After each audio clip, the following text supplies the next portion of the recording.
नमस्कार। विद्या मंदिर में आपका स्वागत है।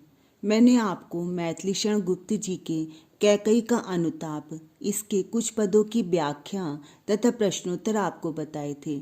उम्मीद है आपने पढ़े होंगे और आपको अच्छी तरह से समझ भी आए होंगे।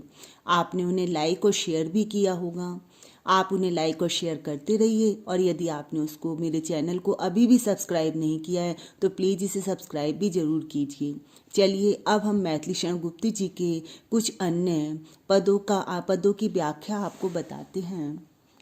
माता कैकई राम के बन जाने पर और भरत की अत्यधिक दयनीय स्थिति देखकर बहुत ही पश्चाताप कर रही हैं। माता कैकई अत्यधिक दुखी हैं और अपने मन को संबोधित करते हुए माता कहती हैं, जल पंचर गत अब अरे अधीर अभागे, बेज्वलित भाव थे स्वयं तुझी में जागे। कहती है माता कैकई कि पंचरगत इस शरीर के भीतर स्थित मेरे मन अब अरे अधीर अभागे जल, तू ही बहुत अधीर हो गया था, तुझे ही अपने ऊपर धैर्य ही नहीं रहा, नियंत्रण ही नहीं रहा, तो हे अभागे मन अब तू ही जल। बेज्वलित भाव थे स्वयं तुझी में जागे। ये ज्वलित भाव, ये आग लगाने वाले भाव, घर में ही आग लगाने वाले जो भाव थे, ये तेरे अंदर ही जागे थे। अब तू इस शरीर के भीतर स्थित मेरे मन, अब तू स्वयं ही इस आग में जल। पर था केवल क्या ज्वलित भाव ही मन में, क्या शेष बचा था कुछ न और इस मन में। माता कैकई अपनी बात को ही बदलते हुए बताती हैं, क्या इस मन में केवल ज्वलित भाव, आग लगाने वाले भाव ही जगे थे, क्या शेष बचा था कुछ न और इस मन में। क्या इस मन में और कोई प्रेम की भावना शेष ही नहीं थी, केवल घर में आग लगाने वाले भाव ही इस मन में शेष थे। कुछ मूल्य नहीं वात्सल्य मात्र क्या तेरा, पर आज अन्य सा हुआ बस भी मेरा। कैकई कहती हैं कि क्या मेरा वात्सल्य भाव का कुछ भी मूल्य नहीं था, जो मेरा अपने पुत्र भरत के प्रति जो प्रेम था, जो वात्सल्य था, क्या उसका कुछ भी मूल्य नहीं था। पर आज अन्य सा हुआ बस भी मेरा, लेकिन आज मेरा जो यह पुत्र है, जो मेरा भरत है, वह ही मुझसे अलग हो गया, उसने ही मुझसे मुंह फेर लिया। थूके मुझ पर त्रैलोक के भले ही थूके, जो कोई जो कह सके कहे क्यों चूके। माता कैकई कहती है, मैंने जो ये गलत कर्म किया है, मैंने जो कुकृत्य किया है, तो उसके कारण भले ही त्रैलोक के तीनों लोक मुझ पर थूके, भले ही मेरे ऊपर थूके, ये सारे तीनों लोक के जितना भी सब कुछ है सब मुझ पर भले ही थूके, जो कोई जो कह सके कहे क्यों चूके। और मेरे इस गलत काम के लिए मेरे ऊपर जो भी कोई उल्हाने मुझे दे सके, वह कहे कोई क्यों उस बात से चूके। छीने ना मात्र पद किंतु भरत का मुझसे, रे राम दुहाई करूं और क्या तुझसे। कहती है माता कि हे राम, भले ही पूरी दुनिया मुझ पर थूके, परंतु छीने ना मात्र पद, मेरे से ये मात्र पद जो है मुझसे ना छीने। मेरे से जो ये भरत का प्रेम है वह मुझसे कोई भी ना छीने।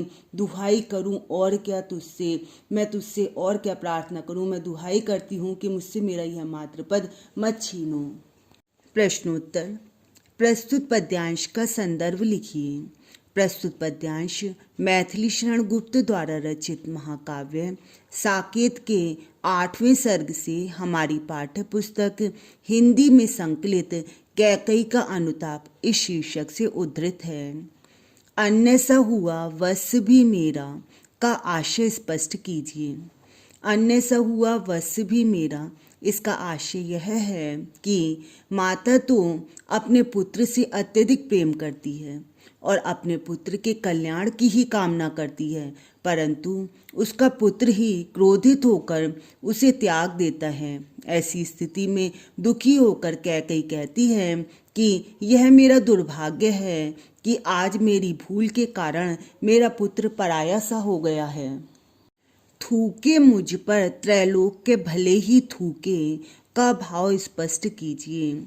थूके मुझ पर त्रैलोक के भले ही थूके, इस पंक्ति के द्वारा कवि गुप्त जी बताते हैं कि कैकई अपने कृत्य पर अत्यधिक दुखी है और वह पश्चाताप करते हुए कहती हैं कि भले ही तीनों लोग मुझ पर थूकें, जिसके मन में जो कुछ आए वह कहे और मेरा तिरस्कार करे, किंतु मेरा मातृपद तिरस्कृत न हो। यहाँ पर कवि ने मातृत्व पद को सर्वश्रेष्ठ बताते हुए उसे संभाले रखने का भाव स्पष्ट किया है। इस पद्यांश की भाषा, शैली, गुण, रस तथा अलंकार बताइए। यहाँ पर साहित्यिक खड़ी बोली भाषा है और प्रबंधात्मक शैली है, प्रसाद गुण है, शांत रस है तथा अनुप्रास और उपमा अलंकार है। राम के बन जाने पर भरत अत्यधिक दुखी हैं और भरत को अत्यधिक दुखी देखकर कैकेयी भी अपनी गलती पर अत्यधिक पछता रही हैं। कैकेयी राम से कहती हैं कि वह भरत की दशा पर दया करें और वन से वापस चलें। वह अपनी जो गलती है उस पर अत्यधिक पश्चाताप करते हुए राम से कहती हैं कि वह उसे और प्रताड़ित कर दंडित ना करें। हाँ लाल उसे भी आज गमाया मैंने, विकराल कुयश ही यहाँ कमाया मैंने। माता कैकेयी राम से कहती हैं कि हे राम, मैंने तो आज अपने उस पुत्र को, जिसके लिए मैंने ये सारी गलतियां की, आज मैंने उस पुत्र को ही मैंने गंवा दिया। आज मैंने अपने उस पुत्र को ही खो दिया है, जो मैंने ये दुष्कृत्य जिसके लिए किया था। आज वही पुत्र मेरे साथ नहीं है। विकराल कुयशी यहाँ कमाया मैंने, और मैंने जो ये गलती की, जो मैंने ये भयंकर अपराध किया, उसके कारण मुझे केवल मैंने अपयश ही कमाया है। सब जगह मेरी बदनामी ही हुई है। निज स्वर्ग उसी पर बार दिया था मैंने, हर तुम तक से अधिकार लिया था मैंने तो अपने इस पुत्र पर ही अपना स्वर्ग का जो सुख था वह भी उस पर न्यौछावर कर दिया था, बार दिया था। अपने उस पुत्र पर मैंने अपने स्वर्ग का सुख भी न्यौछावर कर दिया था और हर तुम तक से अधिकार लिया था मैंने, और तुम्हारा जो राजगद्दी का अधिकार था वो भी मैंने तुमसे हर लिया था, तुमसे छीन लिया था। पर वही आज यह दीन हुआ रोता है। माता कैकेयी बड़ी दुखी हैं कि मैंने अपने इस पुत्र के लिए जो यह इतनी बड़ी गलती की, आज वही पुत्र मेरा जो है बिल्कुल प्रसन्न नहीं है, बल्कि वो दीन हुआ रुदन कर रहा है। अत्यंत दुखी होकर वह रुदन कर रहा है। शंकित तब से धृत हरिण तुल्य होता है, और जिस प्रकार से धृत हरिण, पकड़ा हुआ हिरण जो है, जिस प्रकार से अत्यधिक डरा रहता है, अत्यधिक शंकित रहता है दुखी होकर, उसी प्रकार से मेरा यह पुत्र हिरण के तुल्य, पकड़े हुए हिरण के समान अत्यधिक भयभीत है। श्रीखंड आज अंगार चंड है मेरा, तो इससे बढ़कर कौन दंड है मेरा जो यह पुत्र था, जो चंदन के समान शीतल था, वह आज अंगार चंड है मेरा वह पुत्र आज जलते हुए अंगारे के समान प्रचंड है। तो इससे बढ़कर कौन दंड है मेरा। अब मेरे लिए इससे बढ़कर और कौन सा दंड है मुझ अभागिन के लिए, कि मेरा जो यह पुत्र है वही आज मुझसे कुपित है, और इसलिए हे राम, अब मुझे और कोई भी इससे बड़ा दंड मत दो। पद्यांश के पाठ तथा कवि का नाम लिखिए। कवि मैथिली शरण गुप्त।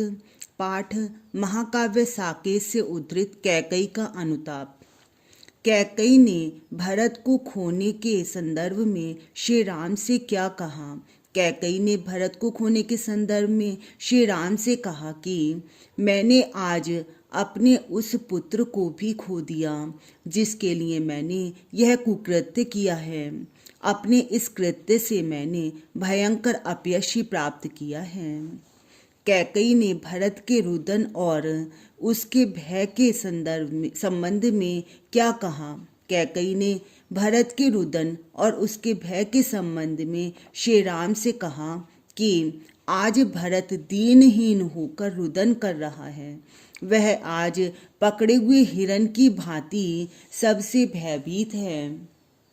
अपने दंड के संबंध में कैकेयी ने अंत में श्री राम से क्या कहा।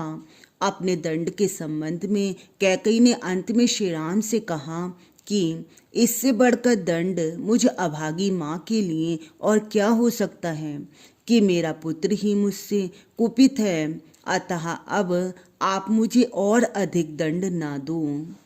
प्रस्तुत पद्यांश में कौन सा अलंकार है? यहाँ पर उपमा तथा अनुप्रास अलंकार है। प्रस्तुत पद्यांश में किस भाषा का प्रयोग हुआ है? यहाँ पर साहित्यिक खड़ी बोली का प्रयोग हुआ है। प्रस्तुत पद्यांश में कौन सा रस है? शांत रस है। प्रस्तुत पद्यांश में शैली तथा गुण बताइए। यहाँ पर प्रबंधात्मक शैली है तथा प्रसाद गुण हैं। मुझे उम्मीद है कि आपको मैथिली शरण गुप्त जी के कैकई का अनुताप, इसके पदों की व्याख्या तथा प्रश्नोत्तर अच्छी प्रकार से समझ में आए होंगे। अब आपके एग्ज़ाम बहुत ही करीब हैं, इसलिए आप मेरी वीडियोस को देखते रहिए। मैंने पहले भी सभी संस्कृत खंड तथा काव्य खंड की तथा व्याकरण की बहुत सी वीडियो डाली हैं। आप उन वीडियोस को अवश्य देखिए, उन्हें लाइक और शेयर कीजिए। यदि आपने अभी भी चैनल सब्सक्राइब नहीं किया है तो सब्सक्राइब कीजिए। धन्यवाद।